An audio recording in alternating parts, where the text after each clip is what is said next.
Razlogi, zaradi katerih se mladi odločajo za različne oblike sodelovanja s Slovensko vojsko, so različni. Nekatere zanima delo z orožjem, spet drugi bi radi služili domovini, nekatere privlači dinamično delo, kondicija in stalna zaposlitev, tretji pa bi se radi v vojski le preizkusili in ugotovili, ali zmorejo.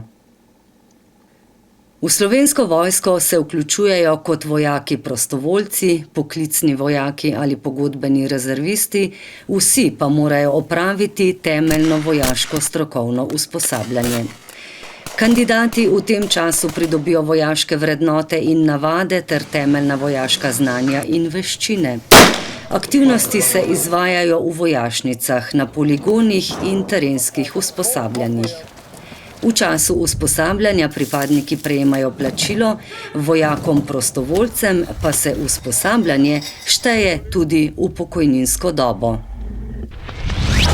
Veščinski center izvaja temeljno vojaško strokovno usposabljanje v Vipavi, na Bohinjski Beli in v Murski Soboti.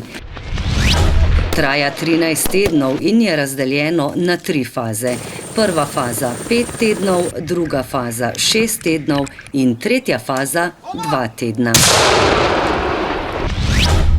Za vojake prostovoljce, dekleta in fante od 18 do 30 let veljajo posebne ugodnosti. Usposabljanje lahko opravijo v celoti ali pa ga zaključijo po posamezni fazi.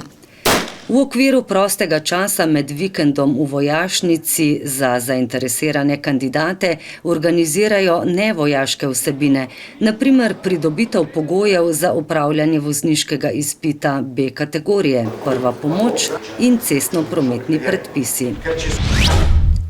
Seveda pa ni zanemarljivo tudi plačilo, ki znaša po zaključeni prvi fazi 836 evrov, po drugi fazi 1003 evre, po tretji fazi pa 334 evrov in po uspešno zaključenem usposabljanju še nagrada 1024 evrov, ki se jo da uporabiti tudi za praktično usposabljanje v šoli vožnje.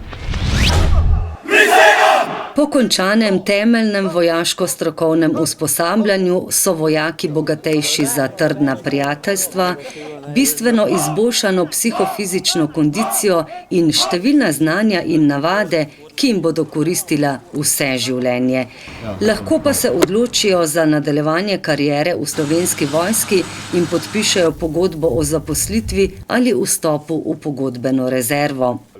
Poklicni vojaki in pogodbeni rezervisti nato nadaljujejo z osnovnim vojaško-strokovnim usposabljanjem za različne vojaško-evidenčne dolžnosti, kar se kasneje nadgradi z izobraževanjem, šolanjem, usposabljanjem in vajami, tako doma kot v tujini.